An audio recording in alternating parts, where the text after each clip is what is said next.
Question number 20. Stocks ABC are priced at rupees 120, 90 and 50 per share, respectively. A trader holds a portfolio consisting of 10 shares of stock A and 20 shares of stock B and C put together.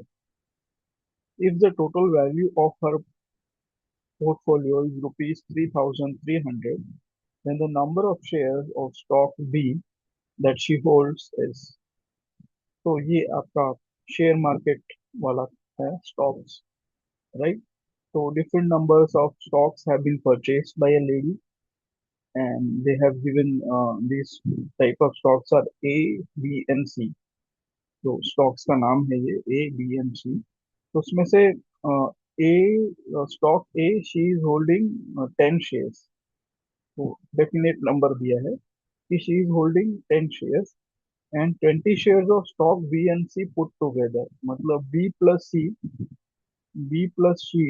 number of shares she is holding uh, are 20.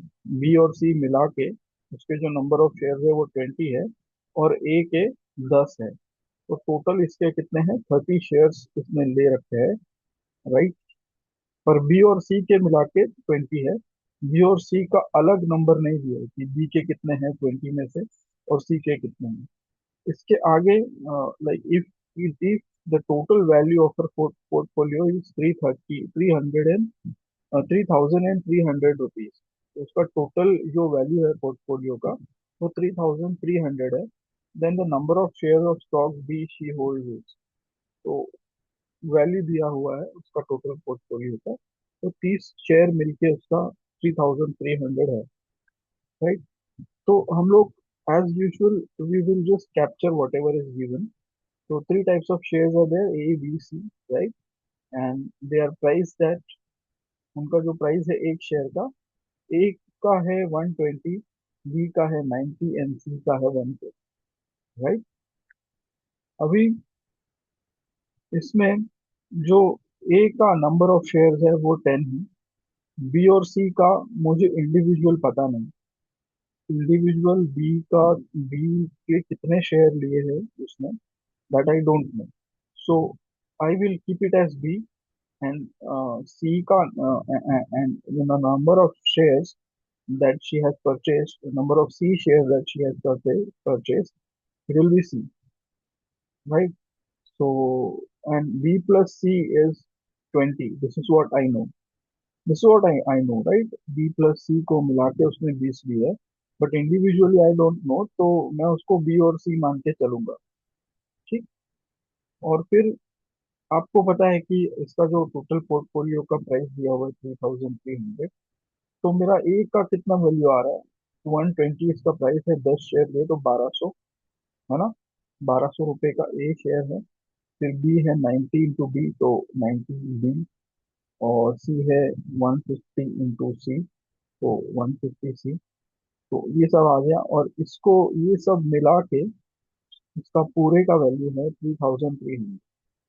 तो this is what they have given. Now you have to use the linear equation that we have obtained and try to get the value of which term? B, right? Then the number of shares of stock B that she holds is, उन्होंने B पूछा है, तो you have to keep in mind that you have to eliminate A and C. आपको A और C आप elimination method जो linear equations में होता है उसको यूज करके you have to eliminate A. तो ए का तो नंबर आ गया है, तो you don't have to think about it. You have to eliminate C, है ना. वो ए का तो नंबर जाके इस तरफ राइट हैंड साइड जाके वो माइनस हो जाएगा. बट बी और सी वाला गेम है ये, इसमें सी को आपको निकालना है, राइट. तो जो ये पहला वाला जो मुझे इक्वेशन मिला है उसमें ये 1,200 इनके लेफ्ट हैंड साइड है, उसको राइट हैंड साइड कर लेते हैं तो माइनस हो जाएगा वहां से. फिर it will be only 90 B plus 150 C is equal to 3,300 minus 1,200, तो वो आ गया 2,100, राइट. तो ये सिंपल सा लीनियर इक्वेशंस मुझे मिल गया. B plus C is 20 and 90 B plus 150 C is 2100। नहीं, मुझे सी निकालना है। सी मुझे निकालना है, तो ऊपर ऊपर वाला जो इक्वेशन है बी प्लस सी, उसमें मैं 150 से पूरे इक्वेशन को मल्टीप्लाई करूँ तो तब होगा कि वो 150 सी हो जाएगा। और फिर डिडक्ट करके मेरा सी वाला जो टर्म है वो निकल जाएगा। राइट, तो 150 से मैंने मल्टीप्लाई कर दिया पूरे इक्वेशन को। तब मुझे क्या मिला, 150 बी प्लस 150 सी, है ना। पूरे इक्वेशन को 150 से मल्टीप्लाई कर रहे हैं हम लोग। और 150 इंटू 20 कितना आया, 3000। 150 इंटू 20, 3000। और ये नीचे वाला इक्वेशन ऐसे ही लिखना है, 90 B plus 150 C is equal to 2100। Right. So when I will deduct this, when I will deduct this, so when I will subtract, right, when I will subtract second equation from first equation, it will be 150, 150 तो ये cut हो जाएगा। और 150 minus 90 B कितना है, 150 B minus 90 B कितना आएगा, 60 B is equal to 900। 3000 minus 2100 900 आएगा। तो बी का वैल्यू मेरा आ गया 15। बी का वैल्यू आ गया 15। तो बी के कितने शेयर है, 15, है ना। तो आप देखो, आप इसमें सी का कितना शेयर आएगा फिर। ए के 10 है, बी के 15 है, और सी के अगर एडिशनल अगर पूछा होगा कि सी के भी बताओ, तो टोटल शेयर 30 है। तो सी के कितने होंगे, मतलब बी और सी मिला के 20 है, तो बी के 15 है, तो सी के कितने होंगे, 5। ठीक।